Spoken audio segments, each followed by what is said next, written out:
ठीक है, अपना क्वेश्चन है भाई जेई मेन 2025 का। Two charges Q1 and Q2 are separated by a distance of 30 centimetre. दो चार्जेस हैं Q1 और Q2 जिनके बीच का डिस्टेंस जो है वो कितना है, 30 centimetre.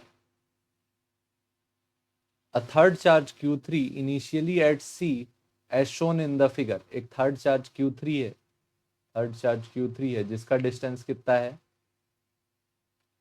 40 centimetre, is shown in the figure, is moved along circular path of radius 40 centimetre. तो इसको सर्कुलर पाथ में मूव कराते हैं किसको, Q3 को, from C to D।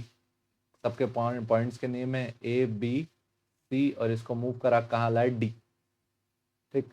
The difference in potential energy due to movement of Q3 from C to D, जो change in potential energy आया, change in potential energy of system जो आया यहाँ पे, उसको किससे डिनोट कर रहे हैं, Q3 के अपॉन 4 पाई एप्सिलॉन नॉट। तो अपने को इस कांस्टेंट का क्या कैलकुलेट करके देना है भाई, कि कितना वैल्यू आएगा। ठीक है, इस कांस्टेंट का वैल्यू निकाल दो, तुम्हारा आंसर रेडी है। ठीक, तो इस कांस्टेंट का वैल्यू कितना आएगा ये पता लगाने के लिए बहुत सिंपल तरीका है, हम लोग क्या निकालेंगे, चेंज इन पोटेंशियल एनर्जी। इसका वैल्यू क्या आएगा, final potential energy minus initial potential energy, U F लिख लेते हैं, U F minus U I equal to क्या, डेल्टा यू। ठीक, अब यहाँ पे ना तुम थोड़ा सा ऑब्जर्वेशन करोगे ना तो काम कम करना पड़ेगा। देखो Q1 और Q3 के बीच का जो डिस्टेंस है वो इनिशियली और फाइनली क्या है, सेम। ठीक है, initially and finally, initially and finally distance between, distance between Q1 and Q3 is same. जो डिस्टेंस चेंज हो रहा है वो बस किसके बीच में चेंज हो रहा है, distance between Q2 and Q3 is changing. Distance between Q2 and Q3 is changing. Q2 और Q3 के बीच का डिस्टेंस क्या हो जा रहा है, चेंज। पहले कितना डिस्टेंस था, देख भाई, ये हो गया 30, ये हो गया 40, तो ये जो डिस्टेंस आएगा कितना आएगा, √30² प्लस √40²। 30² का वैल्यू 900 और 40² का वैल्यू 1600, तो ओवरऑल वैल्यू कितना हो गया, 2500। ये वैल्यू कितना आया, 50 सेंटीमीटर से याद रखना था, 3 4 तो ये 5।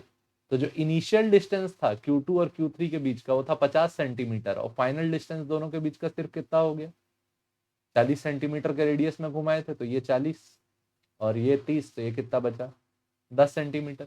ठीक, तो initial distance between Q2 Q3 क्या था, 50 सेंटीमीटर, और final distance between Q2 Q3 क्या था, 10 सेंटीमीटर। ठीक, तो जो एनर्जी चेंज आ रहा है वो सिर्फ किसके बीच में आ रहा है, Q2 और Q3 के बीच में। बाकी पूरे सिस्टम का एनर्जी क्या बना रहेगा, सेम। तो फाइनल एनर्जी अपन सिर्फ किसके लिख रहे हैं, के Q2 Q3, और इन दोनों के बीच का डिस्टेंस कितना है, 10 सेंटीमीटर, माइनस इनिशियली इनके बीच का डिस्टेंस कितना था, के Q2 Q3 अपॉन कितना था, 50 सेंटीमीटर। ठीक, तो अपन के Q2 Q3 को क्या कर दिए देते हैं, कॉमन। तो 1/10 सेंटीमीटर माइनस 1/50 सेंटीमीटर, के Q2 Q3 एलसीएम दे दिए तो नीचे आ गया 50 सेंटीमीटर, इधर क्या आ गया 5 और यहाँ क्या आ गया 1। इसको सॉल्व कर दो, के Q2 Q3 4/50 सेंटीमीटर का वैल्यू क्या, 1/100।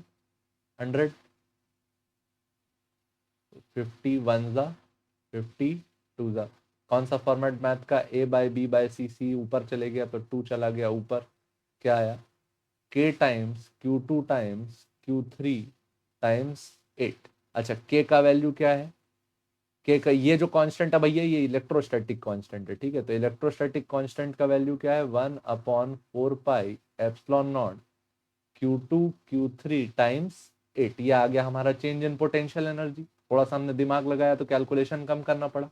अब एक चेंज इन पोटेंशियल एनर्जी हमने कैलकुलेट किया, क्या कैलकुलेट किया, के Q3 upon 4 pi epsilon not, और एक हमको गिवन था, ये गिवन था, हमने क्या कैलकुलेट किया, 8Q2 Q3 upon 4 pi epsilon not. ये कैंसल Q3 से Q3 कैंसल, तो यहाँ हमारा जो उत्तर प्रकट हुआ हमारे सामने वो क्या प्रकट हुआ भाई,